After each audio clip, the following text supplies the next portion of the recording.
శ్వేతపత్రం ప్రభుత్వ శ్వేతపత్రానికి పోటీగా నేడు విడుదల. తమ పాలనపై తెలంగాణ భవన్లో కేటీఆర్ ప్రెజెంటేషన్ ఇస్తారట. రాత్రింబవలు చెమటోడ్చి తెలంగాణ ప్రతిష్టను నిర్మించినట. ఇల్లు విఫల రాష్ట్రంగా చూపిస్తే సహించబోమని హెచ్చరిక. వీళ్ళ కథ ఏందో చూద్దాం. తెలంగాణలో గత 9.5 ఏళ్లలో సాధించిన అభివృద్ధి, సృష్టించిన సంపదను తెలిపేందుకు పవర్ పాయింట్ ప్రెజెంటేషన్ ఏర్పాటు చేసినట్టు బీఆర్ఎస్ కార్యనిర్వాహక అధ్యక్షుడు రామారావు వెల్లడించారు. సలీంఫేకు వెల్లడించారు. తెలంగాణ భవన్ వేదికగా శనివారం ఉదయం 11 గంటలకు శ్వేతపత్రం విడుదల చేయనున్నట్టు శుక్రవారం ఒక ప్రకటనలో తెలిపారు. 9.5 ఏళ్ల తెలంగాణ ప్రగతి ప్రస్థానం దేశ చరిత్రలోనే ఓ సువర్ణ అధ్యాయం అన్నారు. పగలు రాత్రి తేడా లేకుండా రెక్కల కష్టంతో చెమటోడ్చి నిర్మించిన ఎవరి రెక్కల కష్టంతో నిర్మించిరయ్యా? ప్రజల రెక్కల కష్టం. ఆ రెక్కల కష్టం చేస్తా ఉంటే ఇప్పుడు ఏమన్నా కూలికి పోతే కలవ పోతేనో కొయ్య పోతేనో ఏదో ముల్లో బిల్లో గుచ్చుకుంటారు కదా, మీ చేతులు చూపెట్టరు. ఏడ గుచ్చుకునేయో ఏడ చూపెట్టి ఏడున్నాయో చూపెట్టరా ఒక్కసారి చూద్దాం. అన్ని బజవాయి మాటలే. చెమట తీసిరట ఇల్లు. పగలు రాత్రి తేడా లేకుండా రెక్కల కష్టంతో చెమటోడ్చి నిర్మించిన తెలంగాణ అన్నట. ఎవరి రెక్కల కష్టము, ఎవడు బతికిండు, విఫల రాష్ట్రంగా చూపిస్తే భరించమని, అందుకే జరిగిన అభివృద్ధిని గణాంకాలతో సహా వివరించేందుకు తాను ప్రెజెంటేషన్ ఇవ్వనున్నట్టు కేటీఆర్ తెలిపారు. కాంగ్రెస్ నేతృత్వంలోని కొత్త ప్రభుత్వం శ్వేతపత్రాల రూపంలో రాష్ట్ర ఆర్థిక పరిస్థితిపై వరుస నివేదికలు ఇవ్వగా తమకు కూడా సభలో గణాంకాలు ప్రవేశపెట్టే అవకాశం ఇవ్వాలని బీఆర్ఎస్ ప్రజాప్రతినిధులు కోరారు. అందుకు ప్రభుత్వం అవకాశం ఇవ్వలేదు. ఈ నేపథ్యంలోనే శ్వేతపత్రం విడుదలకు కేటీఆర్ పూనుకున్నారు.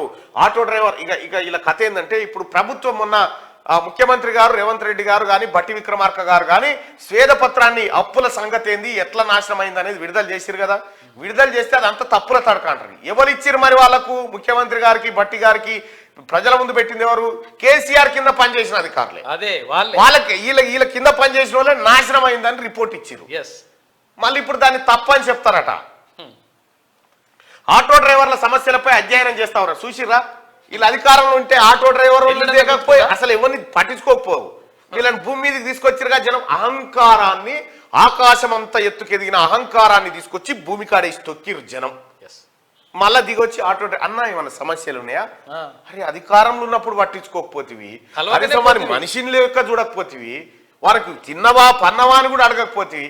ఇవాళ అధికారం పోగానే మళ్ళా ఆటో డ్రైవర్ల సమస్యల పైన అధ్యయనం చేస్తారట. ఆయన కనీసం కలిసే అవకాశం కూడా ఓ రిప్రజెంటేషన్ ఇచ్చే అవకాశం కూడా ఇవ్వకపోతే.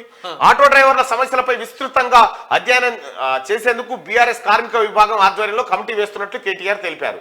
రాష్ట్రంలో ఆటో డ్రైవర్లు ఆందోళన చేస్తున్న నేపథ్యంలో కేటీఆర్ ఆదేశాల మేరకు ఇదివరకు అనేక మంది అంగన్వాడీల ఆందోళన చేసిరు, ఏఎన్ఎంలు చేసిరు, అనేక మంది ప్రభుత్వ ఉద్యోగులు చేసిరు, సింగరేణి కార్మికులు చేసిరు, ఆర్టీసీలు చేసిరు. వాళ్ళకి ఎప్పుడన్నా కమిటీ వేసిండా? ఎప్పుడైనా అధికారంలో ఉన్నప్పుడు కమిటీ. ఇప్పుడు ఇదంతా డ్రామా. చచ్చిపోతే పట్టించుకోలే. ఆర్టీసీ కార్మికులు 50 మంది చచ్చిపోతే పరిష్కార మార్గాలు తెలుసుకునేందుకు కమిటీ ఏర్పాటు చేస్తున్నామన్నారు. కార్మిక నేతలు రూప్ సింగ్, రాంబాబు యాదవ్, మారేలు ఆటో డ్రైవర్ల ప్రతినిధులతో మాట్లాడతారన్నారు. ఓలా, ఉబర్, ఇతర టాక్సీ డ్రైవర్లతోనూ చర్చించి నివేదిక రూపొందిస్తామని చెప్పారు. దాని ఆధారంగా ప్రభుత్వానికి సూచనలు చేస్తామని చెప్పి ఆయన చెప్పిండు. ఇక ఎటువంకు కేటీఆర్, డ్రైవింగ్ లో హరీష్. రాష్ట్రపతి ముర్ము ఇచ్చిన విందుకు బీజేపీ నేతలు తెలంగాణ భవన్ నుంచి వెళ్లారు. కేటీఆర్ ఎమ్మెల్యే కొత్త ప్రభాకర్ రెడ్డికి చెందిన కారును కేటీఆర్ స్వయంగా నడుపుతూ బొల్లారం రాష్ట్రపతిని ఆతిథ్యం ఇచ్చే హోమ్ రిసెప్షన్ కు హాజరయ్యారు. కేటీఆర్ పక్కన మాజీ మంత్రి ఎమ్మెల్యే హరీష్ రావు కూడా కూర్చున్నట. కారు నడుపుకుంటా పోతున్నట. మీరే నడుపుకోవాలి ఈసారి. ఎవరు నడిపే ఛాన్స్ కూడా లేదు ఎవరికి. ఎందుకంటే ఇప్పటికైనా టీఆర్ఎస్ పార్టీ నాయకులు ఆలోచన చేసుకోవాలి. డ్రైవర్, క్లీనర్లు కారుకు వీళ్ళే ఉంటారు. మిమ్మల్ని స్టీరింగ్ సీట్లకు రానియరు. ఎప్పటికైనా వీళ్ళే.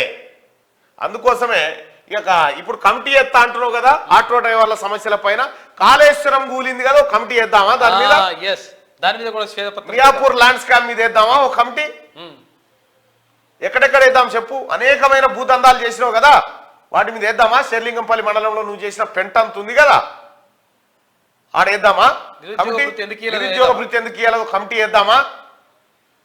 ఇంటర్ పేపర్ ఎట్లా లీక్ అయిందో కమిటీ వేద్దామా? ఏమాయా నీ సిట్ ఏమాయా, నీ బిట్ ఏమాయా? గతంలో కాదు టీఎస్పీఎస్సీ ప్రక్షాళన ఏమాయా, టీఎస్పీఎస్సీ కథ ఏమాయా? ఇదంతా మెల్లగా వచ్చి నిరుద్యోగుల కాడ అరుగు మీద కూర్చొని మాట్లాడుకుంటూ ఏదో పొడుస్తున్నట్టు ఏదో చేస్తున్నట్టుగా బిల్డప్లు బంద్ చేయి. ఇంకా ఎన్ని రోజులు చూపిస్తావు? చూపించే కాడ చూపిస్తేనే జనం సుక్కలు చూపెట్టారు నీకు.